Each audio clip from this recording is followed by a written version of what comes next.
بیٹھا ہوا اور اوپر سے سکون ڈھونڈ رہا ہے، ممکن ہی نہیں ہے. ختم ہوگی سر، بات ہی ختم ہو گئی. یہ تو اگر سود والے بزنس میں نے جو میرا تجربہ ہے، کوئی بندہ پروفٹ لے بھی لے نا، آگے چلا بھی جائے، یقین کریں ان کو کوئی ایسی بیماری آتی ہے، کوئی ایسی اللہ کی پکڑ آتی ہے، وہ سارے پیسے بھی لگ جاتے ہیں اور ہمیشہ کے لیے قرض کے نیچے بھی دب جاتے ہیں.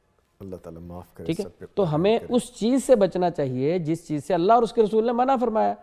غلطیاں ہم خود کریں اور جب ہمارے اوپر اس کی پکڑ آئے تو ہم جادو پہ ڈال دیں کہ جادو ہمارے اوپر تایا نے کر دیا، ان کے بیٹوں نے کر دیا، پھوپھوں نے کر دیا. او بھائی اپنے اوپر بھی ذرا تھوڑی سی نظر ڈال کے دیکھو، کوئی ایسا معاملہ تو نہیں ہے جو آپ غلط کر رہے ہیں جس سے اللہ اور اس کے رسول ناراض ہو رہے ہیں. بے شک تو اس لیے بہت سارے، میں سود پر ایک اور حدیث سناتا ہوں. جی پلیز.